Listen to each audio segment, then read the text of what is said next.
আসসালামু আলাইকুম। কেমন আছেন সবাই? আশা করি অবশ্যই ভালো আছেন। তো আজকে আমরা আলোচনা করব ক্রিপ্টোকারেন্সি নিয়ে, শেয়ার বাজার নিয়ে। বাংলাদেশে যদিও অফিসিয়ালি ক্রিপ্টোকারেন্সিতে বিনিয়োগ করা অবৈধ, তারপরেও 40 লক্ষ মানুষ ক্রিপ্টোকারেন্সিতে বিনিয়োগ করেছে। সেই তুলনায় শেয়ার বাজারে মাত্র 16 লক্ষ বিও অ্যাকাউন্ট আছে, অ্যাক্টিভ আছে মাত্র 5 লক্ষের মতো। কারণ একটাই, শেয়ার বাজার লিগ্যাল, শেয়ার বাজারে আউটকামটা কম, ক্যাগারটা কম। শেয়ার বাজার নিয়ে আমরা শুধু শেয়ার বাজারের দাম কমে যাচ্ছে এরকম মিছিল মিটিংয়ে দেখি। তো আপনি যদি বাংলাদেশের বাইরে থাকেন, যেহেতু বাংলাদেশে বৈধভাবে আসলে ক্রিপ্টোকারেন্সিতে বিনিয়োগ করাটা এখন পর্যন্ত লিগালাইজ না, হয়তো আগামী 10 থেকে 15 বছর পরে আমরা সেটা লিগালাইজ করব। তো যারা এই বাংলাদেশি নাগরিক দেশের বাইরে আছেন, বিশেষত এই ভিডিওটা মধ্যপ্রাচ্য প্রবাসীদের জন্য, যারা এই টিকটকে অনেকবার মেসেজ করছেন, তাদের জন্য আজকের এই ভিডিওটা। তো চলুন দেরি না করে আমরা শুরু করি। আজকের ভিডিওতে আমরা আলোচনা করব যে আগামী 10 বছরের জন্য কোন এমন টপ 7 ক্রিপ্টোকারেন্সি আছে যেখানে বিনিয়োগ করলে আপনার কপালটা খুলে যাবে, ভাগ্য ঘুরে যাবে, এবং আপনি নিয়মিত কিছু কিছু বিনিয়োগ করলে আপনার জন্য যথেষ্ট। পাশাপাশি কোন ব্রোকারেজের মাধ্যমে আপনি বিনিয়োগটা করবেন। আর শেয়ার বাজার রিলেটেড আমাদের আগামী শুক্রবারে বাংলাদেশ সময় রাত 9টায় সবার জন্য ওপেন ক্লাসটা কিন্তু আসে, বিশেষত মধ্যপ্রাচ্যের প্রবাসীদের জন্য আমাদের একটা ক্লাস ডিউ ছিল, এটা আমরা শুক্রবারে নিব। তো ওই ক্লাসটা দেখার সবাইকে আমরা আমন্ত্রণ জানাই। আর আপনার ক্লাসটা আপনারা জুমে জয়েন করতে পারবেন, আমরা শুক্রবারে আপনাদেরকে লিঙ্কটা দিয়ে দিব। তো প্রথমে আমরা বেসিক কিছু পরিচিতি যাওয়ার আগে পত্রিকার কিছু হেডলাইনটা কিন্তু আমরা একটু দেখতে পারি। পত্রিকার হেডলাইনটা দেখলে আমাদের কিছুটা হইলেও বিশ্বাস হবে। নর্মালি আমরা তো বিশ্বাস করতে চাই না অনেক জিনিস, তো পত্রিকা না দেখলে কিন্তু আমাদের হয় না।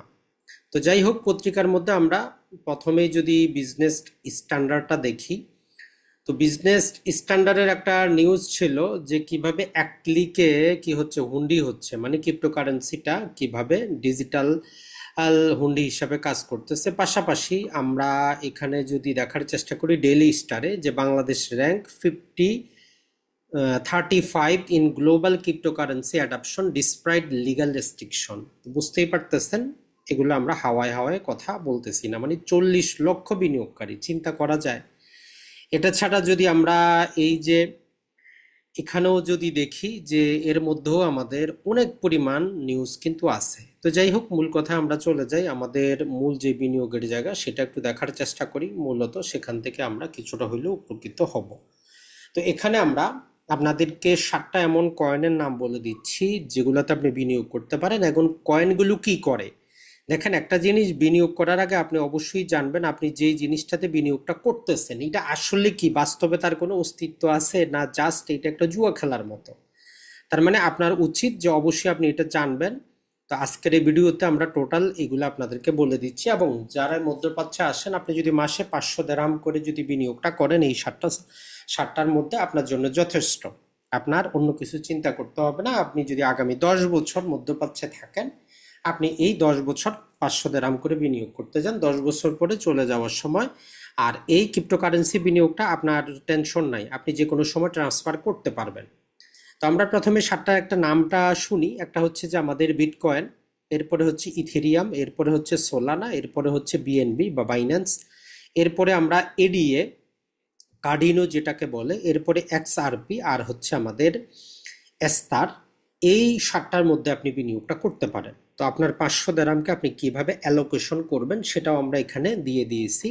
যে বিটকয়েনটার মধ্যে আপনি বেশি পরিমাণ রাখার চেষ্টা করবেন 32%, ইথেরিয়ামে 24%, সোলানাতে 14%, বাকিগুলোতে 10, 8, 4 এবং 8% হিসাবে আপনি রাখতে পারেন। এখন জাস্ট ভিডিওর ভিতরে যাওয়ার আগে নর্মালি যদি আমরা দেখি যে এগুলারও ব্রোকারেজ হাউস আছে। তো বিশ্বের সবচেয়ে নামি দামি ব্রোকারেজ হাউস হচ্ছে বিএনবি। তো অন্য আরও কিছু আছে, আপনি যেটাতেই করেন কোনো সমস্যা নেই, আপনি যে কোনো সময় আপনার বিনিয়োগটা অন্য ব্রোকারেজ হাউসে নিয়ে যাইতে পারেন, কারো কোনো পারমিশন লাগে না। এই জিনিসটা মনে রাখবেন। আর এই 7টার বাইরে অনেকেই দুটা, আপনি যখন ক্রিপ্টোকারেন্সি ক্রয় বিক্রয় করতে যাবেন এইটা ইউএসডিটি এবং ইউএসডিসি বলে দুটো জিনিস পাবেন। তো যেটা করা হয়েছে যে ডলারগুলোকে একটা স্টেবল কারেন্সিতে সেখানে আসে, যেমন ধরেন যে আজকে আপনার চিন্তা হইলো যে ইথেরিয়ামের দাম কমে যাবে, তো তো ইথেরিয়াম বিক্রি করে আপনি যে আপনার টাকাটা ইউএসডিটি তে নিতে পারেন অথবা ইউএসডিসি তে রাখতে পারেন। যখন আরো দাম কমলো আপনি তখন সেখান থেকে কিনতে পারেন, আপনার ব্যাংক অ্যাকাউন্টে নিয়ে আসার দরকার নাই, এটা মনে রাখবেন। তাহলে ইউএসডিটি আর ইউএসডিসি হচ্ছে একটা স্টেবল কারেন্সি, যেটা বাস্তবে যে ডলারগুলো আছে 1:1 হিসাবে কাজ করে। তাহলে আপনি যদি কোনো আপনার ক্রিপ্টোকারেন্সি বিক্রি করে টাকাটা স্টেবল কারেন্সিতে রাখতে চান কিছু সময়ের জন্য পার্কিং হিসাবে, এটা হচ্ছে ইউএসডিসি অথবা ইউএসডিটি। তো চলেন, যেই 7টা কয়েন আপনার ভাগ্য বদলে দিবে এগুলোর সম্পর্কে একটু হইলেও তো জানা আমাদের দরকার। তো সর্বপ্রথমেই বিটকয়েনটা আমরা সংক্ষেপে যদি বলি, এটা 2009 সালে সর্বপ্রথম এসেছে। যখন প্রথমে এসেছিল কেউ পাত্তাও দেয় নাই। এটার মূল কাহিনীটা ছিল 2008 সালে, যখন ধস আসলো ব্যাংকিং ব্যবস্থার কারণে। এক ব্যাংক থেকে অন্য ব্যাংকে টাকা পাঠাইতে আমরা জানি অনেক টাকা পয়সা লাগে, অনেক সময় লাগে, অনেক প্রশ্ন করা হয়, অনেক সরকারের গভর্নমেন্টের নিয়ন্ত্রণে থাকে। এই যে আপনার বিটকয়েন, এটা আপনাকে কি করে, কোনো ব্যাংক লাগবে না, সারা বিশ্বটাই একটা কান্ট্রি হিসাবে থাকবে। তার মানে আল্লাহ যেমন সৃষ্টি করছে গোটা দুনিয়া ওই রকম। সহজ কথা হচ্ছে এখানে, আপনি আমার কাছে টাকা পাঠাবেন, আমি বিশ্বের কোথায় আছি দেখার বিষয় না, আপনি আমাকে টাকা পাঠাবেন, এটাই মূল জিনিস। কত পাঠাইলেন, কেন পাঠাইলেন, আমি বুঝবো, আপনি বুঝবো, অন্য কারো বুঝার দরকার নাই। মূলত ব্যাংকিং ব্যবস্থাটাকে চ্যালেঞ্জ করে এই বিটকয়েনের আবির্ভাব ঘটে 2009 সালে। আর তখন থেকে আজ পর্যন্ত এটাকে আমরা বলতেছি যে এটা একটা ডিজিটাল, যে আমাদের গোল্ডের মতো কাজ করে। যদিও আজকের বাজারে অনেক ধস, মোটামুটি 91 কি 92 লাখ ডলার, 92,000 ডলারে বিক্রি হচ্ছে, কোথাও 1,25,000 ডলারও পৌঁছে গিয়েছিল। তো যাই হোক, সবচেয়ে আমরা বলতে পারি যে বিটকয়েন। এরপরে চলে আসি আমরা বিটকয়েনের, এর বাইরে কিন্তু আর কোনো কাজ নাই, এটাই। আর এর যে সাপ্লাইটাও কিন্তু ফিক্সড, এর 21 মিলিয়নের বেশি আর বিটকয়েন আসবে না। এই জন্য বিটকয়েনের মাইনিং করতে হয়, নানা প্রকার পন্থা আছে, ওগুলোতে আমরা না আগে যাই। তাহলে আপনি বিটকয়েনে বিনিয়োগ করতেছেন মানে কি, যে আপনি ওই যে ব্যাংকিং ব্যবস্থাটাকে চ্যালেঞ্জ করে যে ব্লক চেইন পদ্ধতি আবিষ্কার করা হয়েছে সেটাতে আপনি বিনিয়োগ করতেছেন। এরপরে চলে আসি 2 নম্বরে, যে ইথেরিয়াম। এই ইথেরিয়াম হচ্ছে চুক্তি, ডিজিটাল চুক্তি, স্মার্ট চুক্তি। আমি আপনির মধ্যে চুক্তি আইন অনুযায়ী চুক্তি করি, দুইজনে চুক্তি লিখাবদ্ধ করি। তো এখন ডিজিটাল যুগ চলে এসেছে, তো ডিজিটালি যে আপনি চুক্তিগুলা করবেন এটার জন্য তো একটা মাধ্যম দরকার। তো ব্লক চেইনের মধ্যেই এই ইথেরিয়ামটা ওই কাজটা কিন্তু আপনার করে দেয়। এটা শুধু নাম না, এটা পুরো একটা ইকোসিস্টেম। যেমন ধরেন যে আমার আর আপনার মধ্যে হইলো যে, ধরেন যে ভারত পাকিস্তানের যদি কি হয়, যুদ্ধ হয় অথবা ক্রিকেট খেলা হয়, ভারত জিতলে আপনি আমাকে এত দিনের, আর এই হারলে এত দিবেন। তো এইটা যদি আমাদের চুক্তি হয়ে যায়, আপনার যদি এই যে চুক্তির মধ্যে টাকা পয়সা থাকে, অটোমেটিক কাট হয়ে যাবে, মানে কাউকে জিজ্ঞেস করতে হবে না, চুক্তির অটোমেটিক বাস্তবায়ন ঘটবে। আর এই প্রোগ্রামেবল ব্লকচেইন সবচেয়ে বড় প্ল্যাটফর্ম। তো এইটা হচ্ছে মূল জিনিস, যেখানে আমরা স্মার্ট চুক্তিগুলো করতে পারতেছি। তবে এটার মধ্যে যেটা হয় সেটা হচ্ছে যে, যেমন ধরেন যে, আর এটা গুরুত্বপূর্ণ একটা জিনিস বলে দিই, যেমন ধরেন যে আপনার বাইন্যান্সে কি আছে, আপনার 1 লাখ ডলার আছে, ডলারের বিপরীতে আপনি ইথেরিয়াম হোক, সোলানা হোক কিছু ক্রয় করছেন, এখন আপনি অন্য জায়গায় নিয়ে যাইতে চান। তো আপনি এগুলাকে এই ইথেরিয়ামে কনভার্ট করে নিয়ে যেতে পারেন, সেন্ড করে দিতে পারেন, সাথে সাথে 3 মিনিটে যুক্ত হয়ে যায়। তো এই কাজটাও কিন্তু আপনি করতে পারতেছেন। তো এটার জন্য কিছু গ্যাস ফি দিতে হয়, ওই গ্যাস ফি মানে সার্ভিস চার্জ ইথেরিয়ামে একটু বেশি। তো দিন যত যাচ্ছে মানুষ স্মার্ট হচ্ছে, তো এরপরে চলে এসেছে সোলানা, সবচেয়ে দ্রুত ব্লক চেইন। বলতেছে যে এই ইথেরিয়ামের যে টাকা পয়সাটা বেশি খরচ হচ্ছে, আর এরা ম্যাক্সিমাম ধরেন যে প্রতি সেকেন্ডে 25,000 চুক্তি সম্পাদন করতে পারে। তো ব্লক চেইন বলতেছে যে আমি 65,000 চুক্তি সম্পাদন করব, আমার খরচটাও কম, গ্যাস ফিটা আমার আরো কম। তাহলে প্রতি সেকেন্ডে লাখো লেনদেন করতে সক্ষম এই আমাদের সোলানা স্মার্ট চুক্তি। আর এর ফি অত্যন্ত কম। তো এখন যেমন আমরা উইন্ডোজ দেখতাম, উইন্ডোজ 7, 8, 9, 10, আপনি অবশ্যই কিছুটা হইলে বুঝেন। তো এখন চলে এসেছে আমাদের ওয়েব 3, গেমফাই, ডিএফআই, এই সমস্ত প্রোগ্রামিং। তাহলে আমরা যেমন উইন্ডোজ 7, উইন্ডো 8 কিছু নাম শুনেছি মাইক্রোসফটের, এখন আপনি যখনই ক্রিপ্টো জগতে থাকবেন এরকম আরো অসংখ্য নাম কিন্তু আপনি শুনবেন। আর গত কয়েক বছরের সবচেয়ে আলোচিত দ্রুতগতির এটা হচ্ছে সবচেয়ে ব্লক চেইন, এই হচ্ছে আমাদের সোলানা। এই তিনটা হচ্ছে গুরুত্বপূর্ণ। আর এই যে আপনি ক্রিপ্টো জগতে যত কিছু লেনদেন হয়, ম্যাক্সিমাম 60% দখল করে আছে বাইন্যান্স কয়েন বিএনবি। তার মানে এই বিএনবি হচ্ছে বিশ্বের সবচেয়ে 60% কয়েন তারা লেনদেন করে, সবচেয়ে বড়। তো এরা যেটা করলো, এদের নিজস্ব যেহেতু প্ল্যাটফর্ম আছে, এরাও কি করছে, একটা কয়েন নিয়ে এসেছে, অল্ড কয়েন, যেটাকে আমরা বলি যে বিএনবি, যে এদের চ্যানেলে লেনদেন করতে হলে বিএনবি ব্যবহার করতে হবে, তাহলে তার ফিটা কম, অন্যটাও ব্যবহার করতে পারবেন, ফিটা বেশি। তাহলে বাইন্যান্স এক্সচেঞ্জের মূল টোকেন এটাই হচ্ছে মূলত ট্রেডিং ফি কমানো, স্টকিং, লঞ্চ পেড সবকিছুতে ব্যবহার করা যায়।